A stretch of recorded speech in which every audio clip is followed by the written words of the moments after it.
markii hadalkayga la maqlay iyada kooxdii waa laga saaray ana booskeedii baan galay kadib waddankaygana anu u matalay ciyaarihii anigu saaxiibtinimadii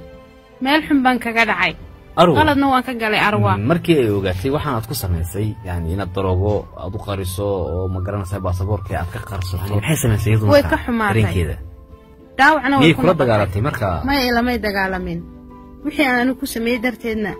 waddanka oo dhan bay iskaga tagtay waddanka waxay uga tagtay khaladka dad ku samaysay miyaa markaa ha arrintaasay uga tagtay iyada sumcadeedii baa xumaatay maxaad ka filanaysaa falcelinteedu iyada inuu noqdo ma garan karo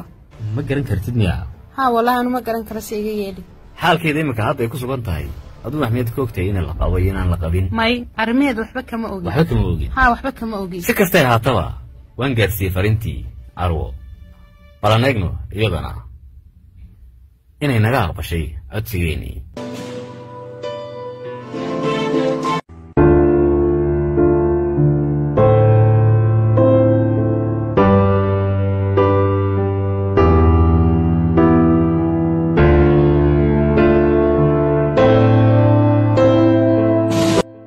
sidaad la wada socotaanba qisadan horaad maqasheen rajaawati inooga warantay sida wax u dhaceen halkanna waxa u timid inay xiriirkii saaxiibtinimo dib u soo celiso iyadiyo arwo waxay ahaayeen asxaab aad isku kalsoon oo ay ka wada dhexayso saaxiibtinimo iyo shaqaba halkaana khilaaf iyo waxa ka yimid xaasidnimo oo arwo iyo rajaa kala dhex maray rajaa waxay dhaawacday arwo oo xumaan bay u geysatay iyadoo sumcaddeeda dhaawacaysa si uga xaasido dhoofka arwo ku dhoofayso ka qaybgalka ay ka qaybgelayso ciyaaraha heer caalami ee hidiyo dhaqanka maantay timid 5 sano kadib oo uu xiriirkoogu kala go'naa balan eegno arwo ma ogolaan doontaa haaligelinta bixinaysa saaxiibadeed rajaa balan eegno arwo studio ku jirta wanu yeedhaynaa arwo ha soo gudubtaa daba ahlan wasahlan arwo ii waran waan dhawahay mudane Charles iga waran axwaashaada iyo dhammaanba waa waxaan mudane ay ka waran xaaladahaaga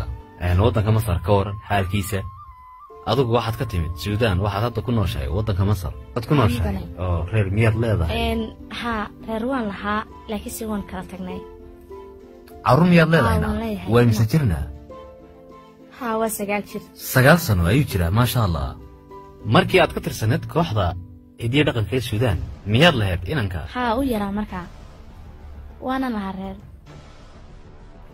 هذا مية عيارته مسوي كده سياري والله شن سنة كور بعيارته سيجي استاكتي ما حاسب بينا وحاسب بي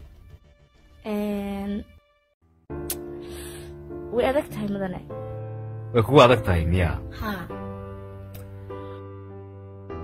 أنا حقا وانا أقول ما هو ياري ياريتان كانوا كوي ياري أنا كمان بس لكن قف باكرة la kulankaaga doonaya isagaana jeclaystay in stuudiyaha kugu yeedho ma laga yaabaa inaad ku fikirayso qofka ku yeedhaya ma garanaya anigu ma jiraa qof aad niyadda ku hayso qof ciisaynaya ku jecel kuna raba la kulankaaga si uu ku arko intaas kuma fikiraysid may ma jiro qof aan niyadda ku hayo mudan ma doonaysaa inaad ogaato qofka ku yeedhay haa waan doonaya inaan leedahay shaashadda inoo eeg haddaba waa taas eeg